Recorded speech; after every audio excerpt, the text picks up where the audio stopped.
con el encuentro de lunes, el de junio, el 22 de julio.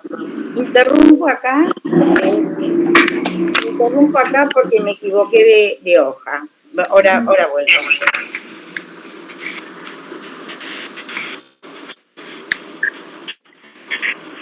¿Cómo están?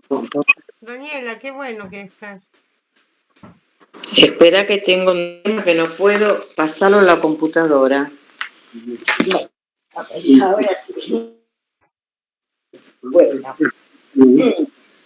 Bueno, yo, Alisa no la veo.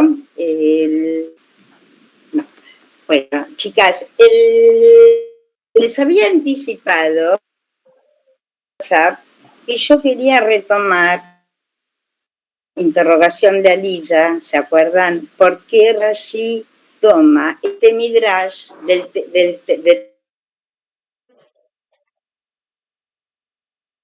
último encuentro?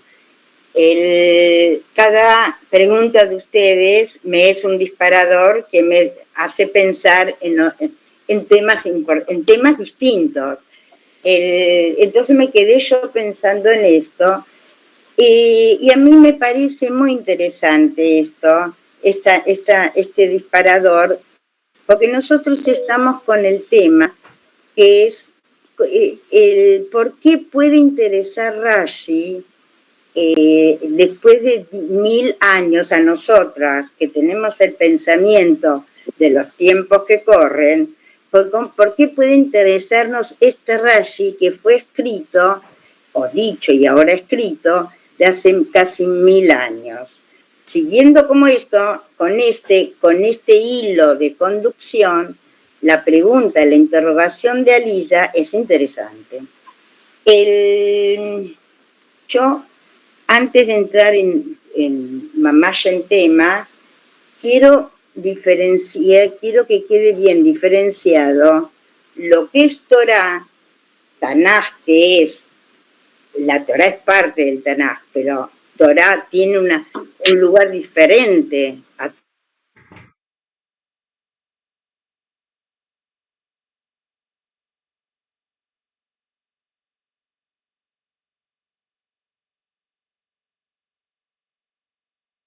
Torah, es transmitida desde la divinidad, es decir, Hashem, y es diversamente interpretada a través de las generaciones y de los autores, pero no modificada. Hasta ahí estamos de acuerdo. Si en algo que yo digo no se entiende o no están de acuerdo, me interrumpen. El Talmud, diversamente discutido por los Tanaim. Los Tanaim son los Jajamim de la época de la Mishnah. Ahí lo encontramos. Y luego de siglos por los Amoraim, que son los Jajamim de la Gemara. Eso, el Mishnah y la Gemara forma el Talmud. Tanto en la Mishnah como en la Gemara, los Jajamim ya discuten sobre los temas. Muy bien. Sigamos con esto.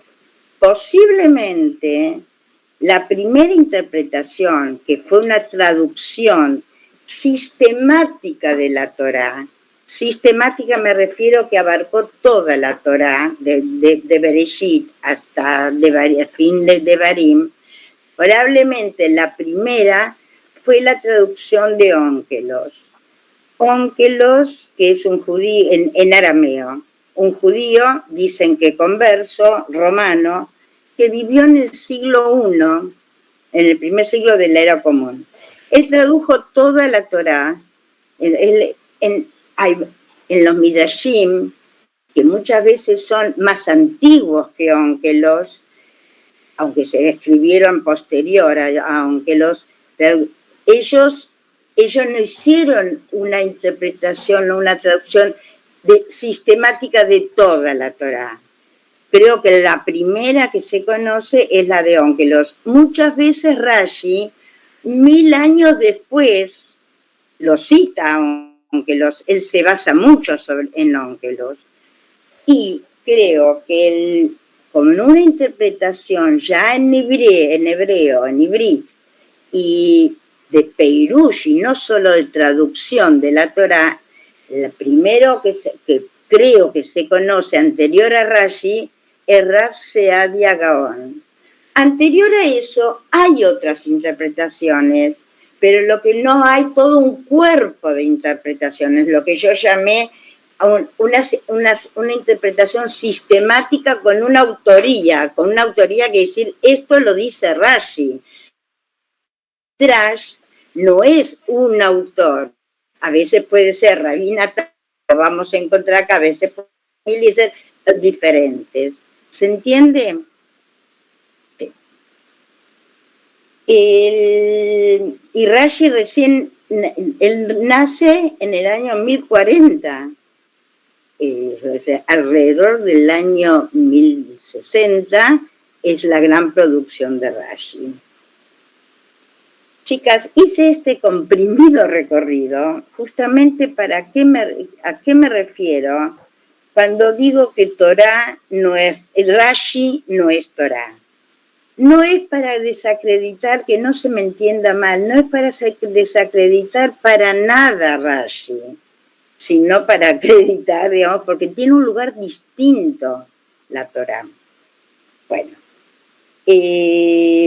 Nunca les preguntaría por qué puede interesar la Torá en el siglo XXI. No es una pregunta que me hago a mí y tampoco se las ofrecería a ustedes, porque nuestra creencia es una creencia de Torá transmitida desde la divinidad. Es otra categoría diferente. Ahora sí podemos... hecho este comprimido que yo llamé recorrido, volvemos a la pregunta de Alisa, ¿por qué elige Rashi este Midrash? Y que Rashi lo elija, hecha ya esta diferencia, no quiere decir que fue dado de Moshe Sinai, por eso hice la diferencia entre Torah y Rashi. Y Rashi tiene muy buena la interrogación de Alisa, porque Rashi tiene muchos midrashim y nosotros ya vimos que a veces los cita y a veces no. A ella le hizo pregunta por qué en este texto Rashi elige este midrash. Le hizo pregunta y según lo que nosotros escuchamos, un poco, yo hubiera elegido otro, ¿no? Vamos a verlo. Para vamos al texto, a recordar el texto que estuvimos viendo con este Midrash que elige Rashi. ¿Se acuerdan que estábamos en el libro de Bamidbar, en el Perek 12, Yud-Bet, desde el principio? ¿Y se acuerdan que estábamos? ¿Puedo empezar a leer? Muy bien. Vatedaber Miriam ve'Aaron be'Moshe alodot Aisha akushit asher lakach ki isha kushit lakach. ¿Se acuerdan que habíamos explicado que esto se trata de algo que empieza a hablar Miriam con su hermano Moshe, con su hermano Aarón, sobre su hermano menor Moshe, y en relación con qué? En relación con la mujer Cushit, porque él había tomado una mujer Cushit. Y eso llamé a este texto un pasuk críptico, porque a pesar que las palabras no son difíciles, qué significa esta conversación no es muy clara. No vamos a volver sobre el texto, sino que nos estamos dirigiendo nosotros ahora específicamente en el tema del Rashi que elige este Midrash. Y si la Torá nos presenta esto es de una conversación, el título, esto se trata de una conversación de Miriam con Aarón acerca de Moshe y sobre el tema, ellos están hablando sobre el tema de la mujer Cushit, porque nosotros sabemos que que Moshe tomó una mujer cushí. Y sigue la Torá contando, Vayombru, ¿qué es lo que van diciendo?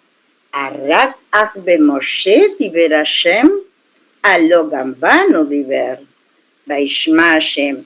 ¿Acaso solamente Hashem habló con Moshe, claro, porque es el Naví, pero no solamente con él, también con nosotros?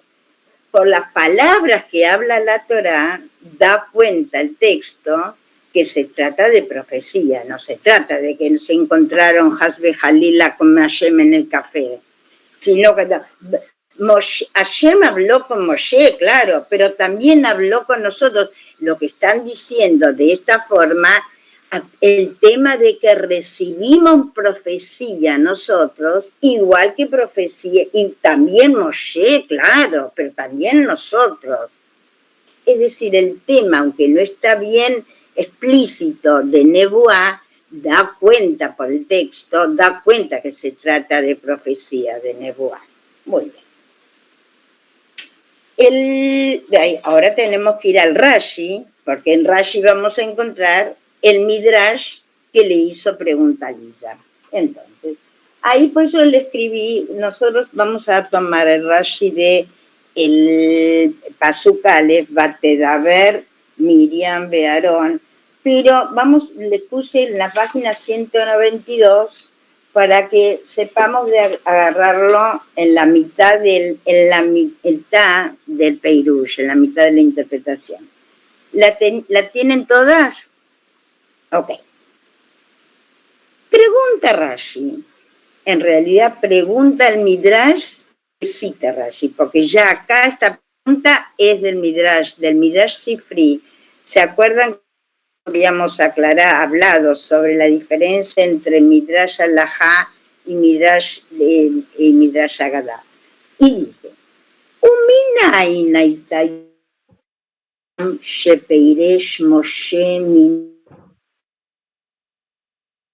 Lo trae Rashi, pero lo trae el Midrash, de que Moshe se había separado de su señora.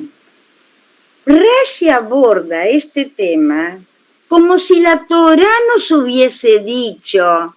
¿De dónde saca Rabbi Natán que esto habló Miriam? ¿Se dan cuenta? Que sale de la pregunta de algo que la Torá no nos relató nunca, que Moshe se separó de su señora. Pero ya el Midrash interroga, ¿y de dónde lo sabe? ¿De dónde dice Rabbi Natán de que ella lo sabía? ¿Se entiende? Me explico cómo lo voy enlazando. ¿De dónde sacó Miriam de que Moshe se separó de su señora? Y entonces cita la fuente Rashi y dice Rabbi Natán Omer.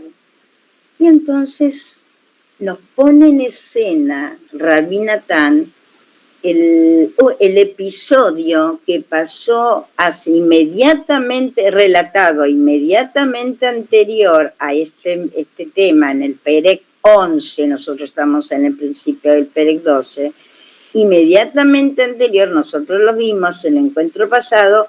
¿Se acuerdan que Hashem le dice a Moshe que elija 70 sabios y entre ellos, 2 de ellos, Eldad, humildad, vienen y le dicen a Moshe, Eldad, humildad, mitnaveim bamahané, están diciendo profecías en el Mahané.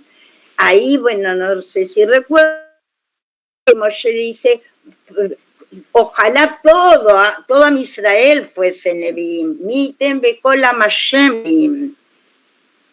En ese episodio que está relatado en la Torá, inmediatamente anterior a esto, Vatedaber Miriam, dice Rabbi Natán, cuando Eldad, humildad, están haciendo Nebuá y les llega la noticia a Moshe, estaba en ese momento Miriam Aitá Betzat Zipora. Miriam estaba al lado de Tzipora. Bueno, dos cuñadas que están juntas. Bueno, y entonces, Iván se llama Tzipora. La Torá no nos cuenta, pero el Midrash sí. Cuando escuchó Tzipora que estos hombres, Mitnabim Bamahane, que estos hombres están haciendo Nebuá, Ambra se dijo, como que ella se dice para sí misma, Oile no yoteyem leilu, imem niskakim le nebuá. ¡Wow! Pobre las mujeres de estos van a entrar dentro de la categoría de nebuá, de la profecía. ¿Por qué? Sheyu porshim minoshetoyem kederech shepeiresh ba'alim mimeni. ¿Qué les va a pasar? Pobres de estas mujeres, su destino va a ser que sus hombres, sus maridos, se van a separar de ellas, como mi suerte, como mi marido se separó de mí. Ya Miada Miriam, ahí escuchó Miriam, que estaba al lado, según el Midrash, de Iguida de Aarón. Y le fue con ese comentario a Aarón. Hasta acá habíamos visto nosotros en el encuentro pasado.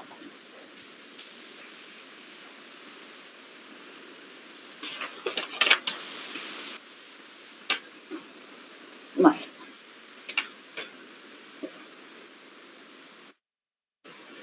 ¿Por qué Alisa cuestiona este Midrash para explicar este pasuk? Y si no Alisa, ¿qué nos parece a nosotros esta explicación de este Midrash? Tomar este Midrash, que no parecería Pshutosh el Mikra, por lo menos por eso hice tanto hincapié que hace toda una puesta en escena que la Torá no nos dice.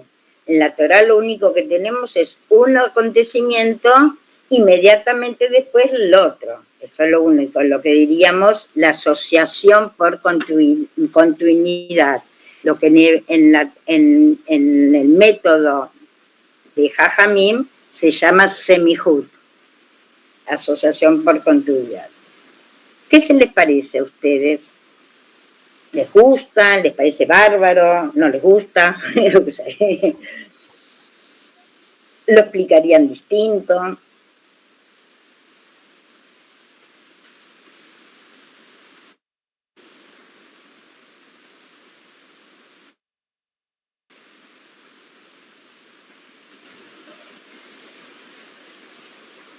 Estamos en contacto con un Midrash singular. Yo creo que lo tenemos tan aprendido, este Midrash, que parecería que esto es lo que nos dice la Torá. Por eso yo digo tanto hincapié que la Torá en ningún momento dice que el Moshe se separó de su señora, de Tzipora. Claro, por eso es que yo me justamente esto, ¿no? Que tenía que ver, ¿te acordás cuando hablamos el tema de Nezirut? Es decir, el tema de, digamos, de algo que en general no se alienta, ¿no? Es decir, algo que tiene como un tiempo corto. Bueno, Alicia, vos sos muy delicada. Yo lo voy a decir más abruptamente. ¿Por qué Rashi trae este Midrash en donde daría cuenta que es propiciado y es bueno que el líder máximo del judaísmo esté justificado, esté bien visto de su señora? Justo este Midrash tiene que traer Rashi. Sí. Bueno. Perfecto. Porque vos estabas muy delicada con... Claro. ¿Qué les parece el resto? vamos a decir, el encuentro pasado.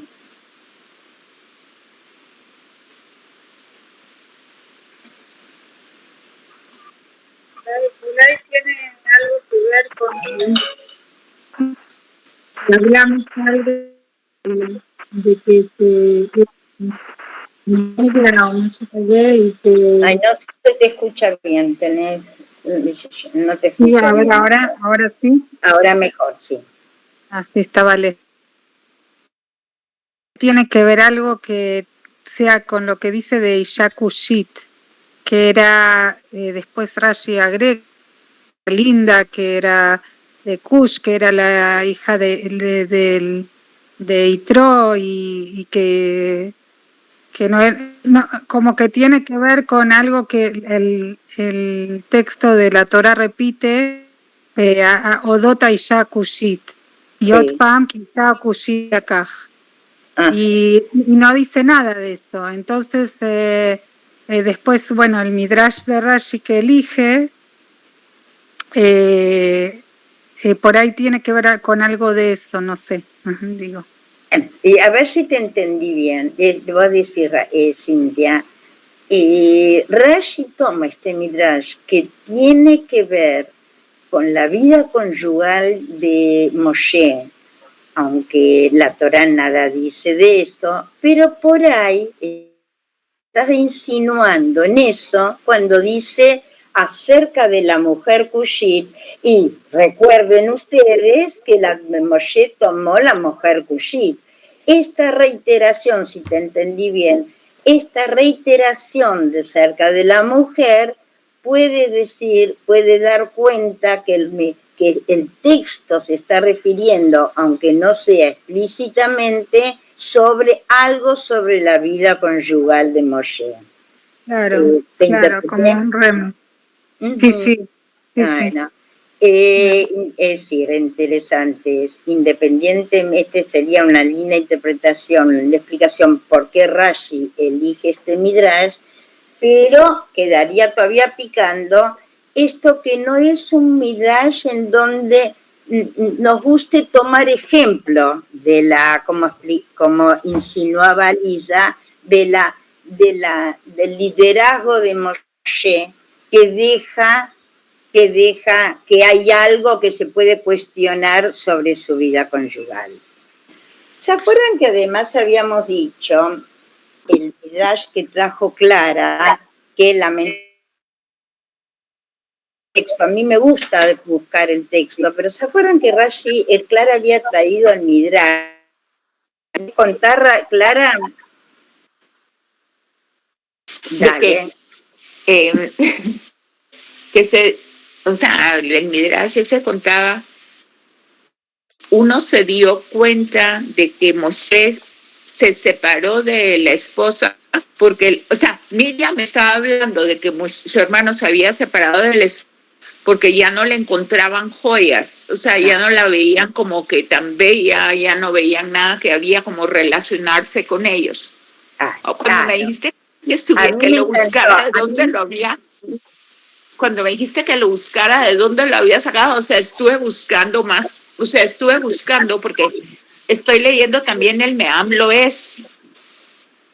Entonces, ahí sí se encuentra de que se separó, que dice de que como que Dios habló con Moshe, de que tenía que hacer ciertas cosas, que entonces ya no tenía el tiempo para estar con la esposa. Claro, pero solo habla que no tenía tiempo.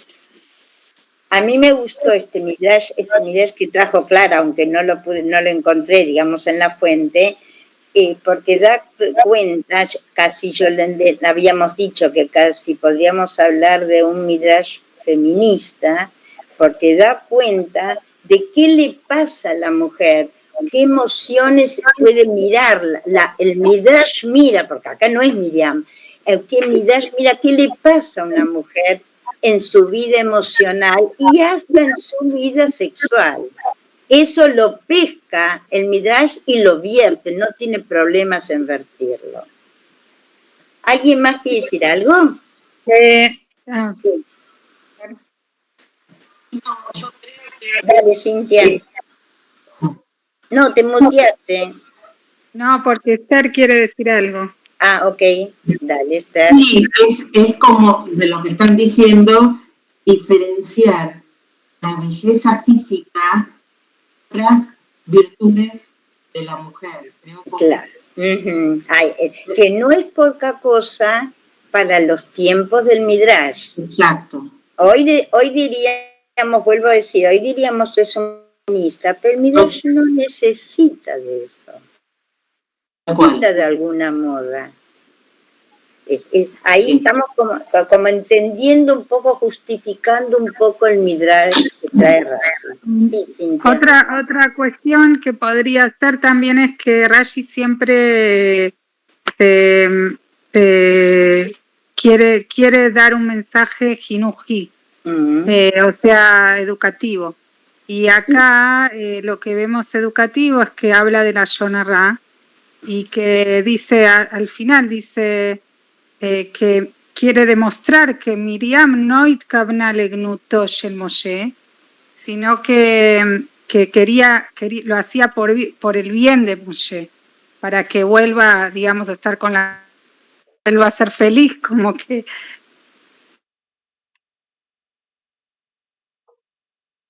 una pareja buena, y que eso era una cabana muy, muy buena de Miriam. Pero a pesar de esto, Calva Homer le mesaper beknutosh el javaro, dice como que Miriam lo itkavna de algo malo, de hablar mal, pero por otro lado, igualmente se la tomó como la Yonará. Entonces Rashi dice, Calva Homer le mesaper con Kavana Ra'a.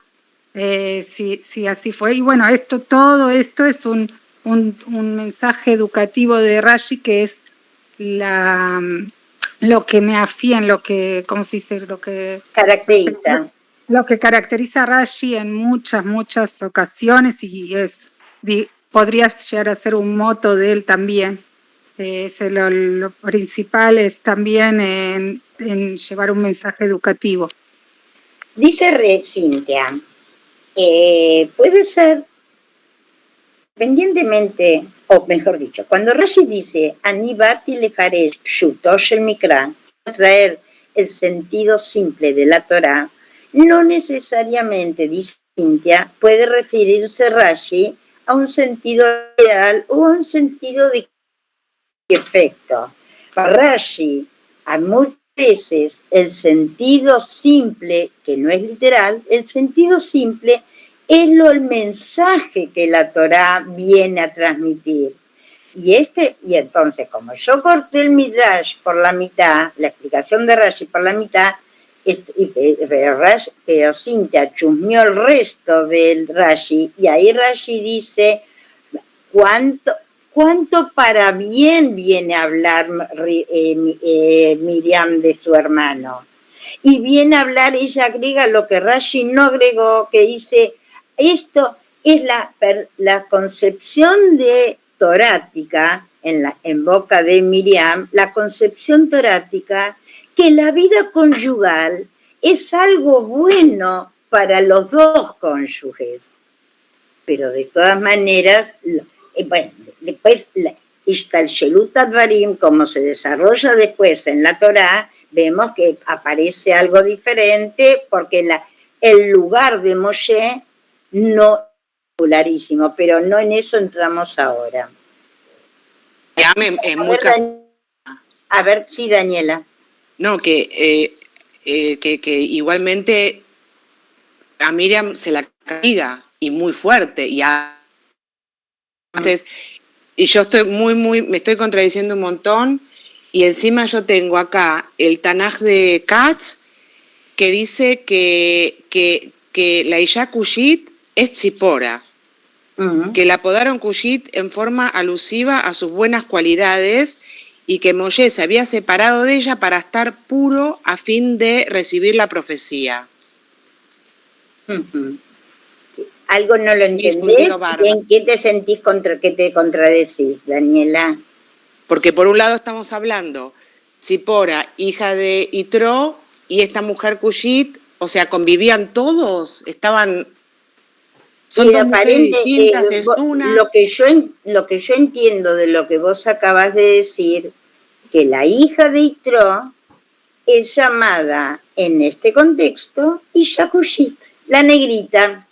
Pero la negrita agrega al Midrash en forma de elogio, como quien dice, yo por eso dije la negrita, ¿no? Como quien lo dice cariñosamente, quien lo dice afectivamente. Es decir, por lo que vos leíste, lo que yo entendí es que el Midrash acá está identificando la Isha, identificando la Isha Kushit justamente con Tzipora, justamente que es la misma la hija de Yitro, que ya sabemos que ya se casó con la hija de Yitro. Eso no es novedad porque eso la Torá nos cuenta en Sefer Shmot. Pero lo que vos decís, pero esto que vos decís, y fue castigada Miriam. A mí me gusta el concepto que más de una vez trajo Cintia, que hay cosas que son esto lo que a veces en el lenguaje común llamamos como castigo. Torá nos lo transmite como efecto de lo que pasa. Las acciones, consecuencias. Lo que hacemos tiene efectos, tiene consecuencias. Esto de juntarse con, esto también es un mirar, esto de juntarse con el hermano y comentar cosas de un tercero, como dijo Cintia, a pesar que es del mismísimo hermano y no es para perjudicarlo. Conocemos a Miriam como lo cuidó a su hermano desde que nació. A pesar de eso, a pesar de eso tiene efecto. Y el efecto que vos decís gravemente castigada, no vamos a entrar acá en la magnitud de que es más o menos castigo, se la separa que esté en un aislamiento durante 7 días. Después de algo que nos pasó con un exceso de decir, cada uno nos pasa, más de una vez, cuando un exceso de decir, de aislarse y sin tener contacto por un tiempo con los otros, por ahí es un efecto de lo hecho y no como entenderlo solamente como un castigo en el sentido de maltrato, de maldad. Bueno, nosotros que después que dilucidamos sobre todo este tema del Midrash, les traje mandé el Rambam, el texto que les mandé el Rambam, para iluminar cómo él entiende que hay que explicar, hay que leer e interpretar a los Midrashim. Entonces, les decía el texto que encontró Yoshi, me encantó. El tuyo, Daniela, no lo abrí porque ya había abierto el de Yoshi, porque además está muy bueno porque trae el texto en hibrid y además el texto en español. El Moré Nebuchim, que es una obra que escribió el Rambam, Moré Nebuchim es guía al Moré es el que guía, el que enseña, el que demuestra el camino. Nebuchim, que a veces está traducido como descarriados, como quien sale del camino, pero Naboj es más bien el perplejo.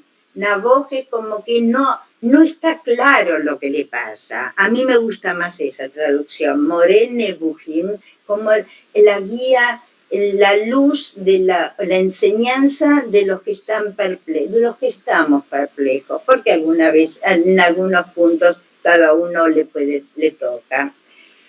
El Rambam lo escribió, el Rambam, les recuerdo, es Moshe Ben Maimón, el más conocido en la literatura filosófica Maimónides, lo escribió en árabe. Ya la traducción en hebreo ya el hebreo es una traducción. De maneras, leerlo en hebreo, para las que entendemos, podemos leerlo, es un disfrute plus, además que a pesar que no es el idioma original que fue escrito. El Moreh Nevuchim lo repartió, lo dividió el Rambam mismo en tres partes, tomo 1, tomo 2 y tomo 3. Independientemente de la edición, el mismo Rambam lo divide en 3 partes. La primera parte, que consta de una introducción, que es una introducción maravillosa, es un curso de filosofía judía solo en la introducción. En la introducción de la primera parte, más 76 capítulos. Después tiene una segunda parte con una también introducción de 48 capítulos y una tercera parte que él no la llama introducción, sino que la podríamos traducir como una observación preliminar antes de, y que continúa con 54 capítulos. La parte que nosotros yo elegí, y ahora les voy a explicar por qué, fue de la tercera parte el capítulo 43. Y ahora vamos a ver por qué. Pero como les dije que la introducción es maravillosa, realmente quien tiene alguna posibilidad de ir leyendo de la introducción de la primera parte, porque ahí él le explica al alumno que va dirigido todo el Moreh Nevuchim de qué se trata y para qué lo es. Yo de ahí también saqué alguna frase porque tiene que ver con el tema que estamos hablando, que es cómo leer, cómo interpretar el escrito del Tanaj. Y fíjense lo que él dice.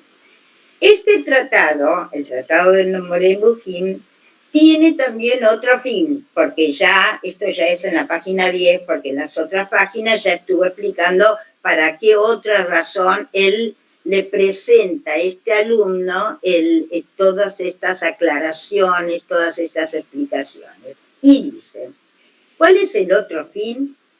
Explicar muy oscuras alegorías. ¿Saben lo que es alegoría? Es cuando algo es metafórico, cuando uno dice algo y no significa específicamente, literalmente eso, sino que con esa expresión alegórica quiere significar otra cosa. Y entonces dice el Rambam, explicar este tratado tiene como objeto explicar las muy oscuras alegorías que se encuentran en los libros de los profetas. En los Nevi'im se ve más, ¿no? A veces Dios le dice, ¿y qué ves vos? Y yo veo un árbol y veo Maquel Shaquet, un palo, como que esas son las que no se entienden, dice Rambam, sin que esté del todo claro que son alegorías. No es que está escrito en la Torá o en el Tanaj, ahí va una alegoría, pero que hay que leerlas e interpretarlas como alegorías. ¿Y qué dice el Rambam? El ignorante y el atolondrado las toma en su sentido exterior. Es decir, quien toma la alegoría, según el Rambam, no es mío, es en su sentido exterior literal, para el Rambam lo llama ignorante o atolondrado, sin ver en ellas un sentido esotérico. Pero en cuanto le hayamos explicado el sentido de la alegoría, lo habremos puesto en el buen camino y salvado su perplejidad. Es decir, esto va dirigido también para el perplejo que está dedicado al Moreh Nevuchim. ¿Se entendió? Bueno, si no tienen ninguna pregunta con respecto a esto, ahora sí vamos al texto del capítulo 43 del tomo 3. En este capítulo, el Rambam viene en esta sección explicando, porque tiene como propósito en este tomo, explicar la significación de todas las mitzvot. especialmente de lo que se llaman los hukim. En este texto, en esta tercera parte, el Moreh Nevukhim. En este capítulo 42 sigue con eso, y entonces, mientras yo le pedí a Yoshi que les mande todo el capítulo, pero yo les cuento la primera parte del capítulo y no nos vamos a detener a leerla porque tiene que ver con, no es nuestro tema, porque empieza a hablar de la significación del Shabbat, de la significación de los Hagim, de Yom Kippur, dentro de Yom Kippur la Teshuvah, los Hagim y la Simjá, lo que es estar la Simjá, ¿no?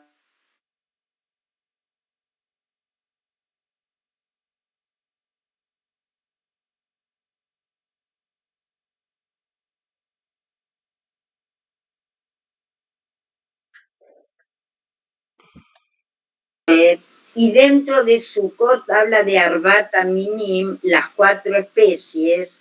Ustedes saben, las 4 especies que es Etrog, Lulav, Adas, de Araba, que son las 4 especies que nosotros las nombramos así. No están descritas así en la Torá, sino que ahí entiende el Rambam que los Jajamim dedujeron estos 4 minim, dice, por el Midrash. Y aquí sí vamos a retomar el texto del Midrash. Lo encontré, el texto del Rambam que habla sobre el Midrash. Es, nuestros sabios le dieron la significación a la marea de Drashot. ¿Lo encontraron?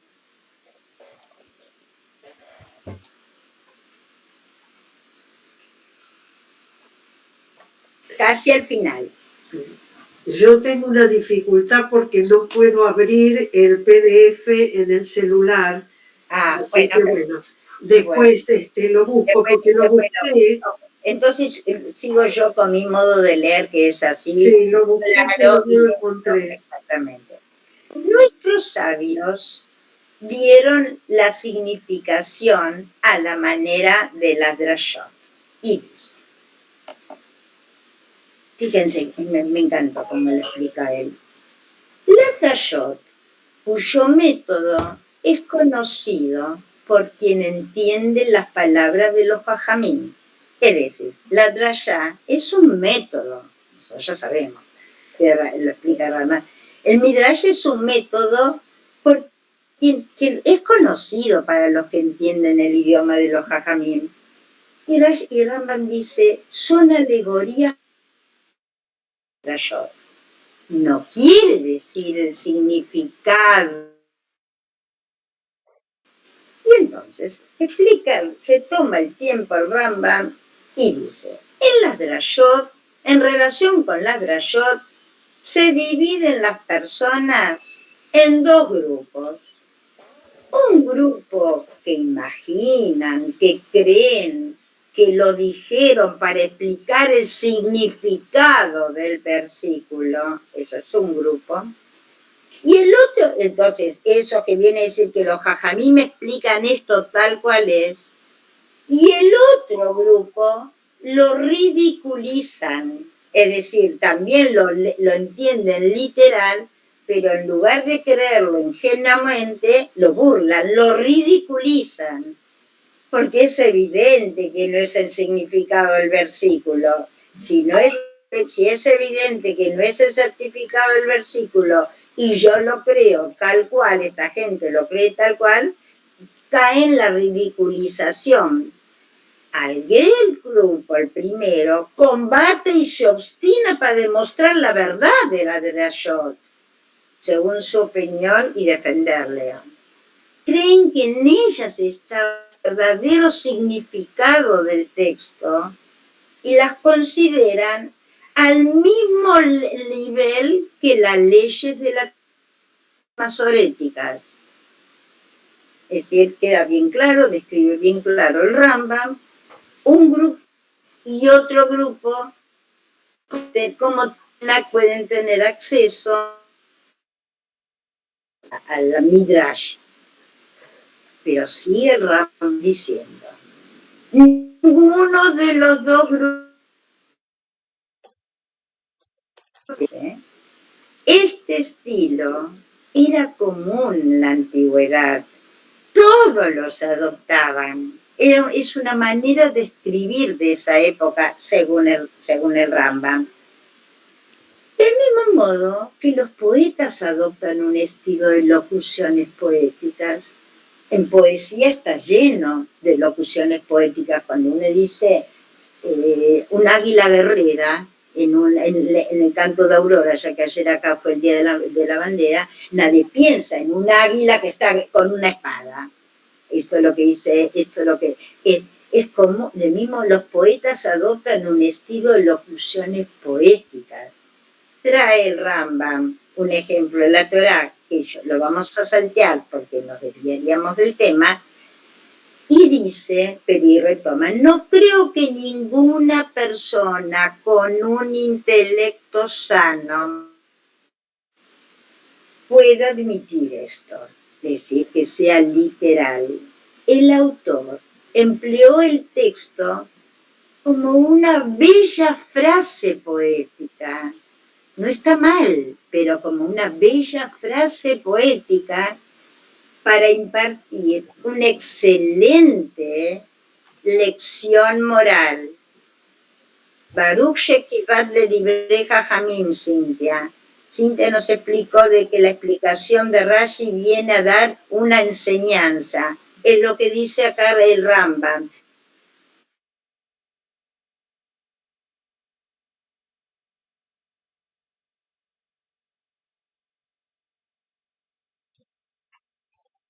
Ellen y dicha que Yoshi nos mandó el texto, léanlo porque es muy lindo.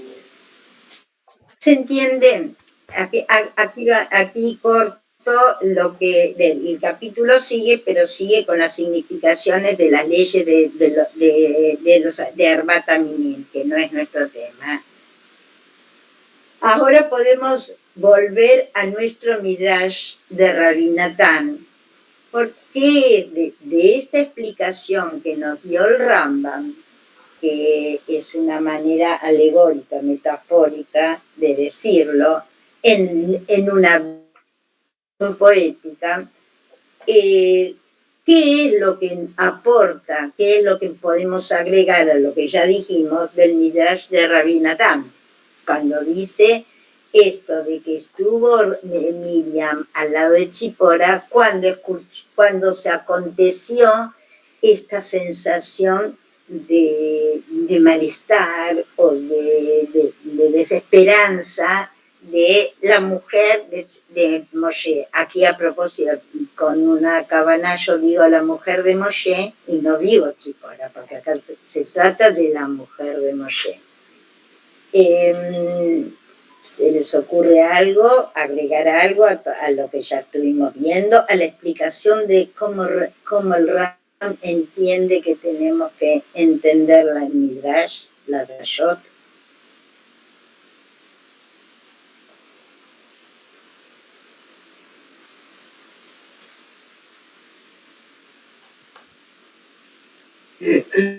Habla de la literalidad del lenguaje, ¿no? Justamente, habla como el Midrash no tiene que ser literal. Exacto. Y que incluso, o sea, pensamiento abstracto y pensamiento concreto. Exactamente. Y sí, dos interpretaciones opuestas, exacto, la del primer grupo y el segundo grupo, caen en la misma ignorancia y atolondramiento, como diría el Rambam.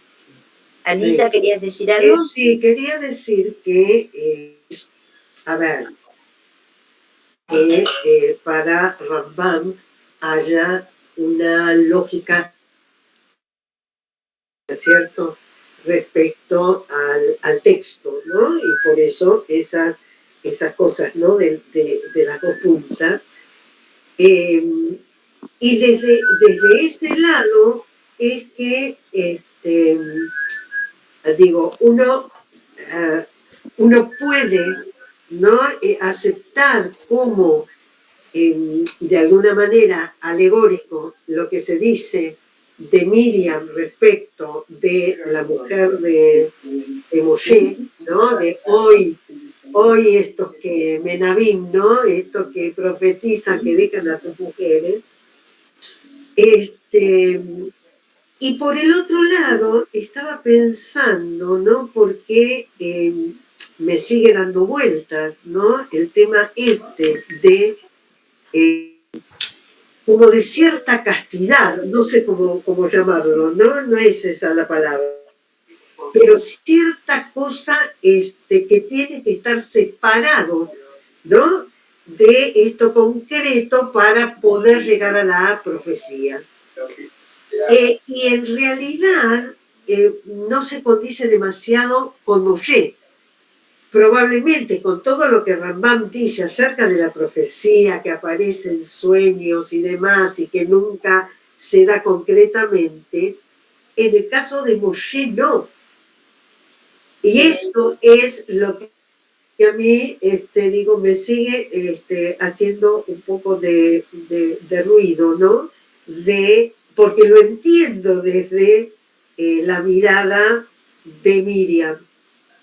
¿Sí? Totalmente. No lo entiendo demasiado desde la mirada de la interpretación, digamos, ¿no? Exacto. Es decir, si seguimos la línea donde acá hay un mensaje ético, moral, como es que describió el Rambam, que vienen a transmitir el Midrash y en ese sentido lo trae Rashi, siguiendo esa línea de pensamiento.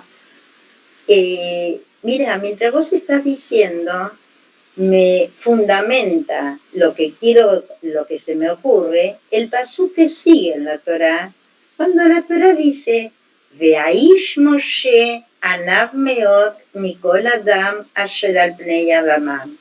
Es decir, si de hombre pensamos, Ve'aish Moshe, si de persona de Moshe hablamos, este es el primero entre todos los hombres.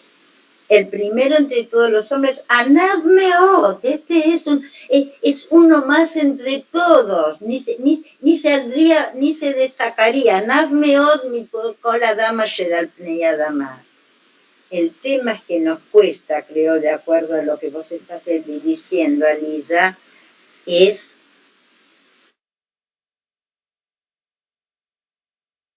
en comparación con los otros Nevi'im. Todo lo que hablaste y dijiste es tal cual. Aparece en sueños, aparece en visiones, no en la vida real, no para nivel. Es de otra categoría la nevoa de Moshe. Otra categoría. Esto es lo que, incluso lo que un poco se le hacía contradictorio a Daniela, ahora también con esto se aclara. Pero ¿cómo? ¿Cómo es eso que necesitaban estar en un momento puro para recibir la nevoa? Sí, uno puede prepararse para un momento determinado.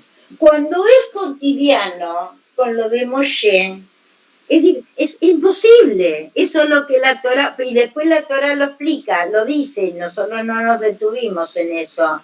Panim el panim adavera. Dios habla como Moshe en cualquier momento. No porque tenga faz, sino porque tenga una cara. Pero en cualquier momento. Es cierto. El liderazgo y la profecía es solo un temor de Tzipora. Lo que no sabe Tzipora, que ella es la mujer de un hombre que es único. Un hombre, pero es único. Incluso que fue su único desde a partir del SNE, porque antes tenía una vida conyugal normal, por lo cual tuvo 2 hijos con ella.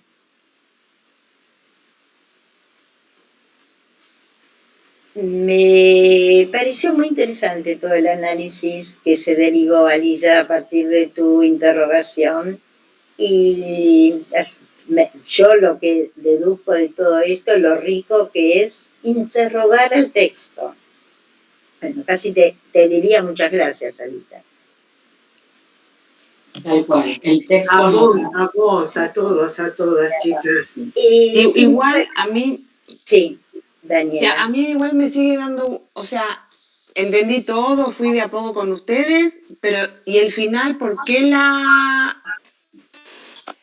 lepra? Ah. Ujú, ujú. Vos tocas otro punto que nosotros no indagamos, es verdad. ¿Por qué? ¿Por qué el castigo? Lo que pasa que no nos metimos en esta temática. Es decir, nosotros más nos metimos en la interpretación de este Midrash que trae Rashi. Pero no podés vos, digamos, salir de todo lo acontecido, de todo este episodio que termina con, es decir, acá hay como una empatía con Miriam y que no, yo cualquier cosa que cualquiera de nosotras diríamos sería de sentido común. Y a mí Torah no me gusta estudiar con sentido común. Me gusta agregarle a la Parshanut un sentido común. Yo tengo una preguntita que no me quedó claro. ¿Desde cuándo dijiste que se habían separado después del Mikra del SNE? Claro, no, exacto. Es decir, a partir del SNE, ahí se convierte en Moshe Rabbeinu. ¿Pero cuál SNE? Cuando está en el SNE todavía no... Exactamente. Ahí todavía no. ¿De dónde es exacto? Porque ahí Moshe se convierte en Naví. Ahora, recibe esa mesima y no...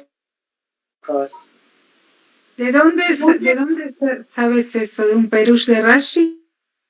Este Perú lo voy a buscar a dónde es, pero que realmente el segundo hijo nació todavía antes del Mare del Sne. Okay. La saludo porque ya se va a cortar la transmisión y no quiero que me corten a mí. Quiero yo cortar. Gracias. Chao, nos vemos la semana.